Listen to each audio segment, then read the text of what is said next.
वाटतंय मराठी मायबोली, मराठी संतभूमी आणि त्यांची कृती ही विश्वामध्ये कुठेही असे चमत्कार घडलेले नाहीत मंडळी.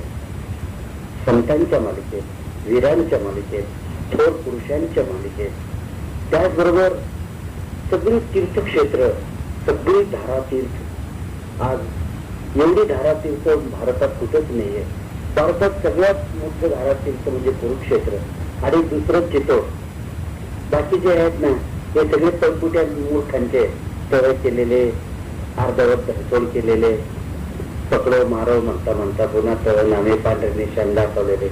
धारातीर्थी अशी तीर्थ सगळी जास्तीत जास्त म्हणजे सगळीच महाराष्ट्रात आहे. तर हे सगळं महाराष्ट्राचं यथातथ्य चित्र हे नीट समजल्याशिवाय तुम्हाला महाराज समजणार नाही. भगवान कृष्ण आले, दत्त महाराज आले, देवी आली, खंडोबा आला, ज्योतिबा आला, हे एकही महाराष्ट्रातले देव नाही होते, कुठले इथले नाही. हे सगळे आउट ऑफ महाराष्ट्र मधली मंडळी आहेत, महाराष्ट्रातलं कुणीच नाही. इतकं या देवांनी महाराष्ट्रावर प्रेम केलं, महाराष्ट्र आपला समजले आणि आपुलकीनं महाराष्ट्राचं संगोपन आणि संवर्धन केलं. म्हणून तुम्हाला पहिल्या दिवशी हा सगळ्या इतिहासाचा एक ओनाम आम्ही शिकवला.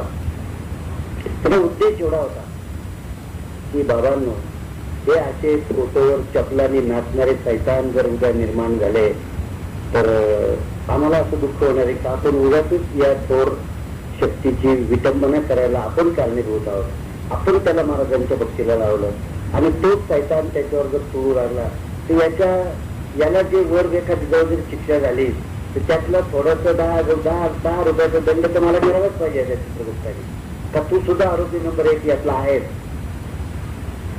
असं मी स्वतःला मानतो. आणि म्हणून मी निर्णय घेतला आणि तुम्हाला सांगायला आनंद वाटतो की श्री स्वामी समर्थ हे पुस्तक 1974-75 साली मी लिहिलं, अंदाजपंचे. आता त्याची परवा 8वी आवृत्ती काढली. ही 8वी आवृत्तीच्या प्रती ज्या आहेत त्या सगळ्यांची विक्रीचा जर सेल केला, या 10,000 प्रती आहेत, एवढ्या 10,000 प्रती संपल्यानंतर महाराष्ट्रात 1,00,000 प्रती श्री स्वामी समर्थ या ग्रंथाच्या विकल्याचा मला एक आनंद मिळणार आहे. पण आनंद मिळणार आहे का दुःख मिळणार आहे ते मला काही सांगता येत नाही. आनंद आणि दुःख यासाठी मी ते लिहिलेलं नाही. कदाचित जे असे सैतान झाले तर दुःख मिळणार आहे असं मी का म्हणू नये. या 8व्या आवृत्तीत मात्र मी हे सगळे गबाळ जे आहे याचं दुःख ठिकाणावर यावं सगळ्याचं म्हणून 1 भाव 2 तुकडे महाराज नीटनेटके समजून सांगणं, यथातथ्य महाराजांचं वर्णन करणं असा माझा बाणा होता. त्याप्रमाणे मी हा ग्रंथ लिहिला. आता इथं याही कार्यक्रमात आपल्याजवळ तरी 4-5 हजार प्रती असतील. मी तुम्हाला आज उद्या परवा गुरुवारपर्यंत एक पुस्तक आपण 10-12 वेळा वाचत. तुम्ही दर वेळेला वाचताना तुम्हाला वेगळा दृष्टिकोन समजेल, एकदा तुम्हाला कळणार नाही. पण मला स्वतःला वयाची 67 वर्ष याच्याकरता घालावे लागले. तर तुम्ही जर 1-2 तासाच्या झटक्यात म्हणाल तर कसं शक्य आहे? इतकं सोपं नाही आहे. तर नुसतीच मी सावलीत बसून ते लिहिलेलं नाही आहे.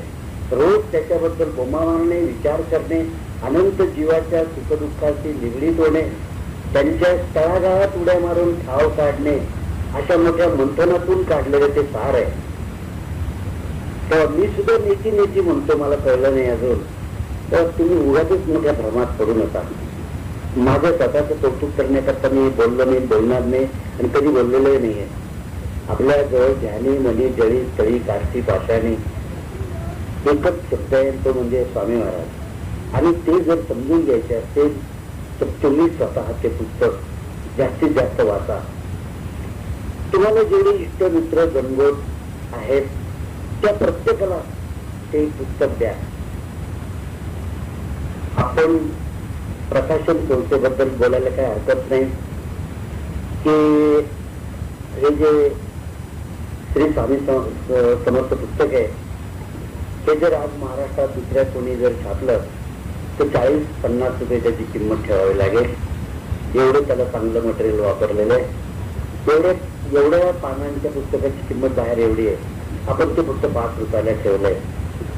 मला या प्रकाशनामध्ये फार जबरदस्त शिक्षा भोगावं लागलेलं आहे की एवढ्या 5 रुपयाची किमतीचं पुस्तक मला 30 रुपयाला विकावं लागलेलं आहे आणि फार मोठा आर्थिक मला स्वतःला मार खावा लागलेला आहे. त्यापासून मी शहाणा झालो की नाही, आपली स्वतःची प्रकाशन संस्था असावी.